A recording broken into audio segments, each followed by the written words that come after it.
Hey, it's Ellie. Welcome back to another Sims 4 speed build. For this apartment, okay, so I saw this picture on Tumblr the other day. It was a bedroom that had white walls and just a white bed and white chairs and white rugs and everything was white. And I don't know, I just really liked it. Like, I even wrote in the tags, I want to build this in The Sims. So that's what I decided to do today, is build a white apartment. Pretty much everything is white in this apartment, or like very light colored. Some of it is more of like a pinkish gray, just because the Sims 4 texture thing, like I can't, sometimes they don't have like a pure white, which is kind of frustrating. Wish we could go back to picking our own colors with like the color wheel rather than these set colors that they give. But yeah, this kitchen, I actually really like this kitchen, the way it's laid out, and I did check right after I built this. I went into live mode and put a sim in the house and made sure they could use the stove and the sink and everything, just because I was a little worried with all the counters on top of each other in the move objects cheat. I was just hoping that they would still be able to use the stove the way it is, and they can. So everything is good, and yeah, I just really love the counters on the angle.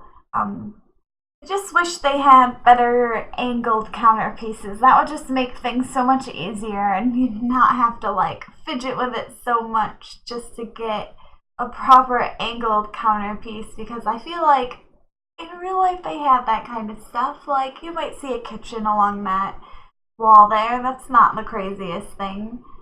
But anyway, getting off topic. The one thing I do wish was different about the kitchen is I kind of wish the counters weren't stone design. Like, I really love the color scheme of them, and that's why I chose them. But I kind of wish they were just like a wood, a really light colored wood, rather than the stone, because it doesn't quite match the feel that I wanted in the house. But I think it's not noticeable enough to where you're gonna like see that it stands out, I guess. It's not very, it's really subtle, is what I'm trying to say. So yeah, here I'm just trying to work on, I had this idea for like an enclosed study space that was kind of like, took up the entire wall and had bookshelves and shelves all around it and maybe some cabinet pieces. I was just trying to really play around with something like that. I changed my mind a lot, but in the end I settled for this with these, they're actually from the Get to Work pack, I think. They're like display bookshelves, so you can put things on the bottom, which I did, and it was really helpful, and it helps the feel of that little area so much, actually. And then I put the rows of shelves above it just to make it look like a whole wall piece, kind of like it's all connected there or something. I don't know. Just a really cool little study area over there. And I wanted to make sure it took up enough space to occupy that little room there. Yeah, I really like the way it turned out. I like it even more when I clutter up everything and I wanted to go crazy with like plants and sort of clutter in this house. Not like all over the floor and stuff, just on the walls, on the like surface areas, that kind of thing. So yeah, then I also tried to do a shelving area over here, and it looks alright, I guess, in the end. Yeah, it looks much better when I put clutter on it, just like the other pieces. It makes it look a lot more lived in. It kind of looks odd right now with nothing in it.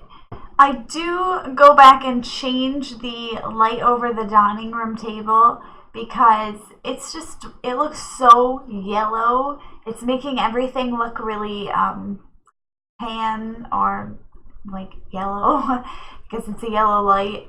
So yeah, I go back later at the end of the build and I change that to a more white light so that it gives it a better glow in the room. It's not so harsh and changing the color of everything that I'm trying to put down. I just put this little TV in the living room. I wasn't feeling like this house really even needed a TV, but I wanted to use up the wall space there for like a whole display thing, so I put the TV just because it seemed like it would fit there, but I feel like the person who lives here would probably not watch TV a lot. I don't know. Maybe I'm wrong, but I mean, they have like a way better study area than their living room area, so if it were me, I would think they would spend more time over there than they do watching their little tiny TV in their house. Anyways, so actually this apartment is, I think it might be the cheapest apartment building, or the second cheapest. It's definitely in the cheapest neighborhood, so I guess the actual apartment is a little out of place for that house, or building I should say. So yeah, I guess that's a little weird, but it's not actually too expensive. I want to say the house only came out, or the apartment only came out to about 40,000, which I guess is pretty expensive for an apartment because you don't have to pay for all the walls and windows and outside doors, but it's not too bad. Like, I've definitely built more expensive apartments, that's for sure, but this one is relatively small again, so yeah, it's kind of expensive for where it is and what it is, but I think it looks really good.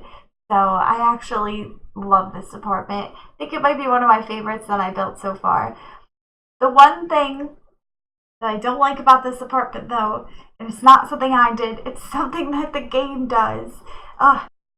So in case you're not familiar with how the new trait system works with houses and apartments, basically the apartment or house would have a trait that you pick, for example, like romantic aura, which would make romantic relationships better and easier, or there's like fairies and gremlins who fix stuff and break stuff. I don't really know all of them. I mean, I've looked through them all, but I can't recall all of them right now. But the one trait that this apartment has is historical, and earlier I was using this spa day wall decor thing to cover up this weird plaque that is stuck in the apartment because of the trait. Like, you can't get rid of that wall plaque because that's part of the trait.